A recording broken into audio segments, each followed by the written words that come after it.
Hello, Gemini. Thank you for tuning into your general read. For the main part of the read, I'm using the Modern Spellcaster's Tarot by Melanie Marquis, illustrated by Scott Murphy. And for the supportive oracle cards, the Angel Answers Oracle cards by Doreen Virtue and Radley Valentine. Alright, already shuffled. Let's see what we got going on here.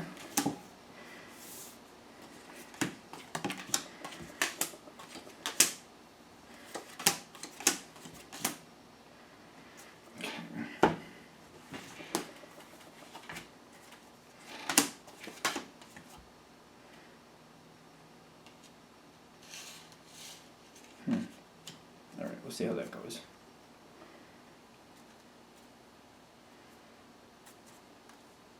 How is this? Okay, we're just put that down because I'm not sure if we're going to do anything else with that right now, but it'll come forward again if it needs to. Now, going on as you're going into this situation, you're feeling pretty good. And you have the Ten of Pentacles ushering it in, which is stability, happiness, feeling confident and secure with your surroundings, with the people you deal with. It's a good time. It's a good thing. The difference between this one and the Cups one is this is more about feeling safe and secure. It's a very it's like a castle living, I guess you would say, because you're very protected and happy. You feel safe. You know what I mean? It's very home oriented, I'd say. Like very primal. I don't know if I want to use the word primal, but it's just saying you're very happy going in. All right. And you got big happy changes in your mindset, like you're feeling very comfortable, safe, and happy. You're feeling like there's a lot of hope for the future, a lot of things that you can do, a lot of opportunities. I feel your mind is going in a lot of directions, but you're very happy with this, and it's a good thing. It's like you're enjoying this. You're having a good time, feeling good, feeling safe and secure, and it's inspiring you to think out alternatives or think out things you want to do. I think it's just a normal Gemini thing. When a Gemini's happy, they just they have a broader scope and they have all these thoughts going on, but it's very conducive. They kind of loop in and out of each other. I feel like you might understand that better than I'm explaining it, so I'm going to leave it at that. We do have one face down card that came from the bottom of the deck, which is on the other side. So you're seeing big happy changes. You're having a lot of thoughts, but around you, there's a lot of things going on too that you're not seeing. And it seems like this is a good thing. You're happy, safe, and secure. You're having a lot of thoughts. But there's things going on around you that you're not aware of. And I feel like you might just be like caught up in your own thoughts. No, I don't feel like that's right. I feel like literally things are happening, but you're not seeing them happen in front of you, and you're not being told anything. And I don't feel like there's any type of tip-off that things are going on. Some things are going on behind the scenes, though, because this is face down, so you're not seeing it, but there's a lot going on around you going into this. So you're in a good place, you're feeling good, you're feeling safe and secure, very inspired, and something is definitely going on around you that you're not aware of. Now, you're going forward. The next card, this is your first overall energy.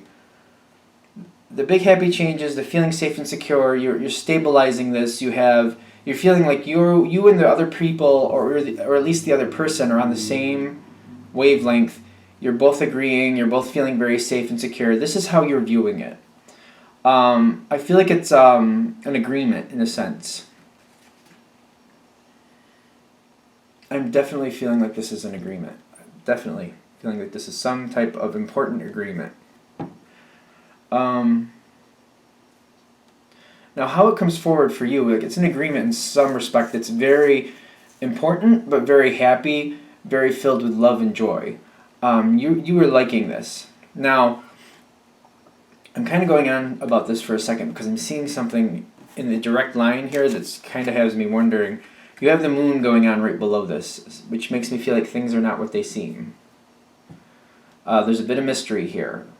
But the thing is, you might not be realizing that there's a bit of mystery here. Things are not what they seem.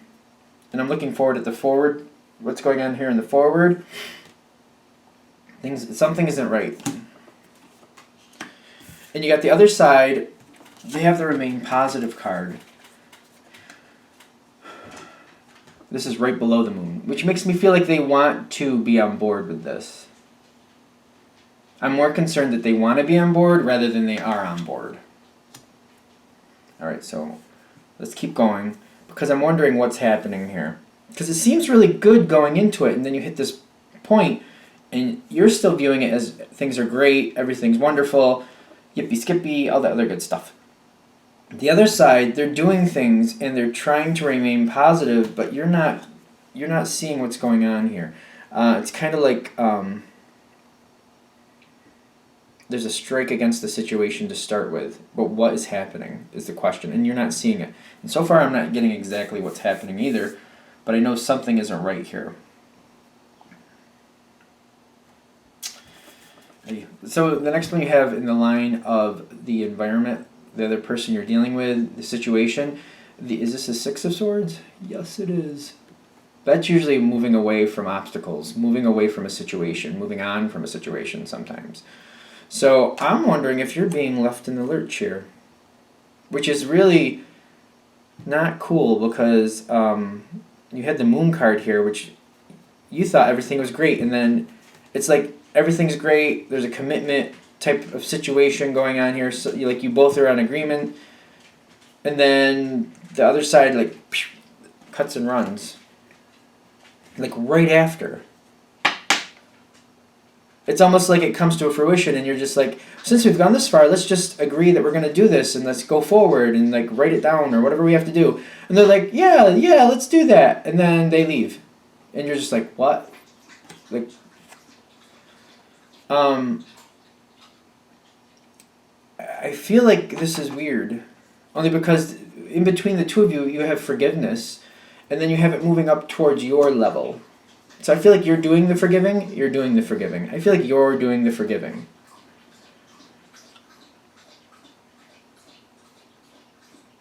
Now, I feel like it's the other side is doing things you're not seeing.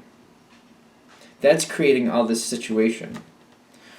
Because they have the Six of Swords on their side, but I'm noticing you have the Chariot on your side. And this card goes from the center up to you. I feel like it moves up towards you. Something happens and there's forgiveness both ways. And then it seems like you hold it and you have to continue to try to forgive the situation. And I feel like once this happens on the other side, they cut out, I feel like you immediately also you cut out as well.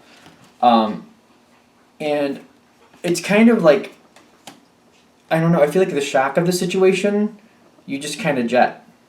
Because you realize what just happened, and I feel like you just kind of move on. I don't feel like there's dealing with it here. I feel like there's just moving on from it, because something went wonky. It's weird, it's very disconcerting, because it seems like everything was good. You were excited and had a lot of ideas. You're like, hey, since we're on the same page, let's just agree about this and go forward. And they're like, yeah, okay, and then they cut, and then you're just like, you're kind of left in the lurch, but you kind of pick yourself up quick, and you're like, you know what? If that's how it is, I'm moving on too. And you both go your opposite directions fairly quickly. I feel like they move first, and then you second, but it's almost right after. You're just like, well, if that's where it lands, might as well move on from it. I don't feel like you skip a beat. I feel like you just kind of pick up and keep going.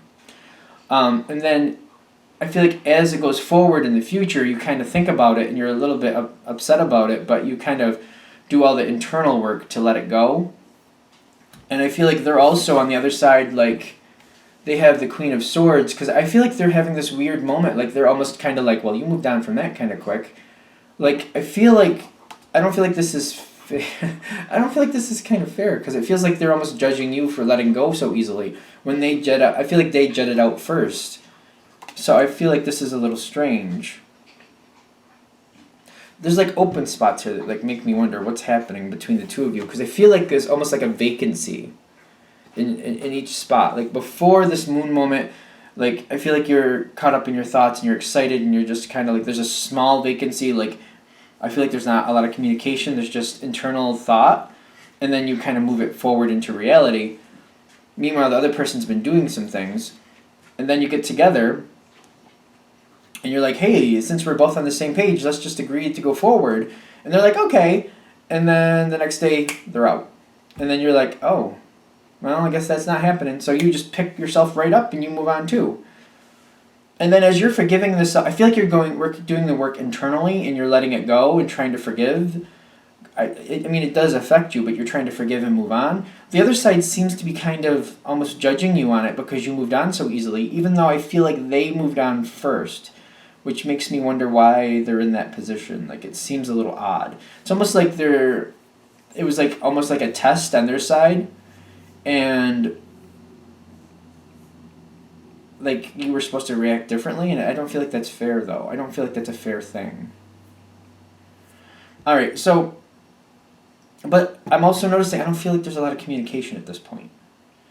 Like, they kind of cut out, you're realizing you're left in the lurch, you're like, oh, you pick up and you move on. After you've stepped away from it for a moment and it's kind of settled, you deal with it, you internally deal with it, and you kind of let it go and do the whole forgiveness thing. And then they seem to be more on the blaming side, which it seems so strange to me. I don't understand why they're feeling that way. It's a general read, but it just seems odd because it seems like they cut out first, but they were doing it like a test. And I don't feel like that's fair. The end result here, this is after, it's kind of like the dust settles. The situation, I feel like the situation comes back around again. But it's got the Hierophant followed with the Magician. So I feel like there's like more of like a direct communication. I feel like there's kind of like a you did this, you did that thing going on in this situation. No, this part, the Hierophant. I feel like there's the good and the bad, the bad being addressed, the good being addressed. I feel like it's kind of like almost like a diplomatic moment here. Trying to figure out the situation, like how each of you saw it so differently and what was really happening. I feel like it's talking about like the action the other person was taking that you didn't know about. And I feel like they're also saying like how they thought about you moving on, and then but I feel like you're standing up for yourself and like you left me in the lurch. What was I supposed to do? Like that type of thing. I feel like things are being like worked out. Like I feel like the honesty of the situation is coming forward in this. It almost feels like someone talking to like a third party in a sense, like trying to figure out what happened and why, and bringing the truth forward. And there's like, I feel like both sides seem to be feeling a little guilty, and both sides also feel a little bit validated by what they did at the same time. So it's like meshing it through and going through it. At this point, you want to talk it out because there are concerns and questions like, how did this get so off track when it seems so good? Based on what happens here with the Hierophant, how you guys talk it out, the Magician pops in, like, what do you want to do from there? Because I feel like however the situation truly worked out, and when the truth comes forward, because I feel like both sides are being honest about where they were and what they were thinking, from that point is where the Magician takes hold. And you get to make your decision about what you want to do based on the truth of the situation. So I wouldn't say it was good or bad. I'm thinking the two of you are going to work out where you really stood through the whole thing, where you really stand now, and then you're going to decide where to go from there. In case it was just all about a misunderstanding. Because it feels like something weird is going on here. And I don't feel like it's going... Like, I feel like the other person, or the party you're dealing with, like, they have certain ideas, and I don't know, I just feel like there's certain things they're thinking, certain ways they're feeling that they're not really sharing, but they're taking for granted that you're just going to be on point with it, or you're going to understand somehow, but that's not the truth here. And I feel like what they were doing and how they were perceiving it is just not in line with how you were handling the situation. Like, they are perceiving you, seeing it and acting a certain way, and it's just not matching with the reality of it. And when it comes together here at the Hierophant and you meld it back and forth and you find out exactly where each of you stood and why this miscommunication happened, that's where you can reevaluate. Is there something really to move forward here, or is this just kind of like explaining why the two of you really, while it may feel good to be around each other, it's just something that's not really conducive with the way each of you work. So I feel like at the end here, you're kind of melding it back and forth. Like, are you compatible to deal with each other, or are you not? And based on what you feel at this point, you will move forward accordingly. Okay. I feel that that kind of sums it up. All right, so I'm going to wrap this up here. All right. Thank you for watching. Of course, if you'd like a direct reading from me, shoot me an email, james4astral@gmail.com. James, the number 4, astral@gmail.com. Thank you.